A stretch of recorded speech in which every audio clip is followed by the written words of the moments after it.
Did you know that many Christians quietly wrestle with the question, is it wrong to invest? For some, the idea of buying stocks, owning property, or even putting money into a retirement account feels like it might be at odds with their faith. Maybe you've wondered, is investing a sign of greed? Or could it actually be a way to honor God with what He's given us?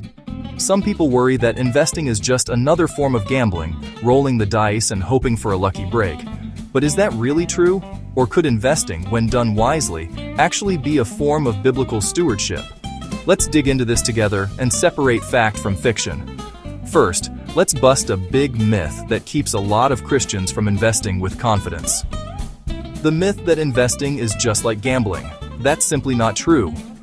Gambling is based on chance, luck, and often a desire for quick riches. Investing, on the other hand, is about planning, patience, and making wise decisions over time. The Bible actually teaches something very different from what many people assume. It doesn't condemn wise investing. In fact, it encourages us to be thoughtful and responsible with our resources.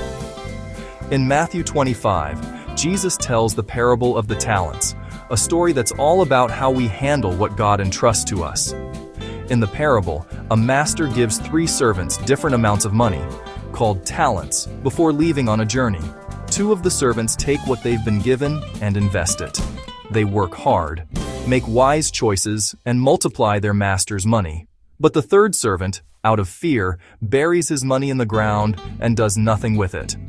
He's so worried about losing it that he misses the opportunity to grow what he's been given. So, who does the master praise when he returns? The ones who invested wisely and multiplied their resources.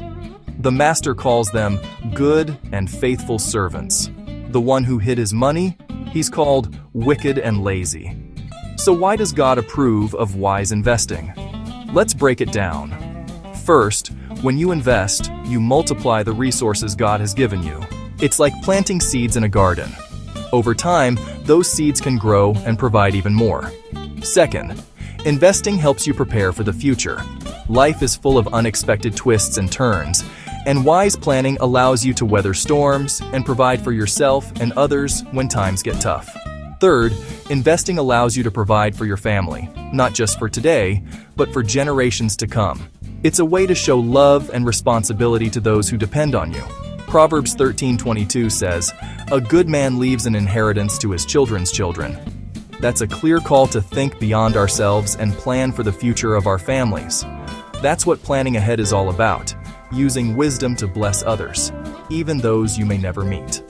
So, how can you invest in a way that honors God and follows biblical principles? Here are 4 practical tips to get you started. First, always pray before making any financial decision.